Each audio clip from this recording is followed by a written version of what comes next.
Pakistani anchor اور marathon runner مونا خان کو یونان کے دارالحکومت ایتھنز میں گرفتار کر کے جیل منتقل کر دیا اور پیر کو عدالت میں پیش کیا جائے گا۔ مونا خان 2 روز قبل ہائیکنگ کے ایونٹ میں شرکت کے لیے ایتھنز پہنچی تھیں۔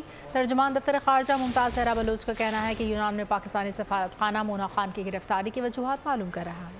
یونان میں پاکستانی پرچم لہرانا جرم بن گیا۔ خاتون اینکر اور میراتھن رنر مونا خان گرفتار۔ مونا خان 2 روز قبل ہائیکنگ ایونٹ میں شرکت کے لیے ایتھنز پہنچی تھیں۔ کوچ ملک یوسف کے مطابق انہیں گرفتار کر کے جیل منتقل کر دیا گیا ہے اور پیر کو عدالت میں پیش کیا جائے گا۔ مونا خان نے کہا، میں نے آج جو جیل کاٹی وہ صرف پاکستانی ہونے کی سزا ہے۔ پاکستانی پرچم لہرانے جا رہی تھی۔ میں آج جیل کاٹی ہے، صرف پاکستانی ہونے کی سزا کاٹی، اور یہ سزا اس وجہ سے کہ میں پاکستانی پرچم لہرانے کے لیے جا رہی تھی۔ انہوں نے غلط پاکستانی کو اریسٹ کیا ہے۔ ان کے پاس کوئی ریزن کچھ بھی نہیں ہے۔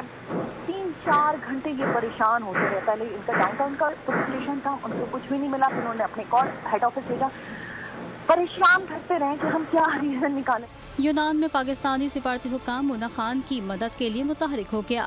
وکیل کی خدمات بھی حاصل کر لیں۔ ترجمان دفتر خارجہ کے مطابق ایتھنز میں پاکستانی سفارت خانے کے حکام کی لاک اپ میں مونا خان سے ملاقات ہو گئی ہے۔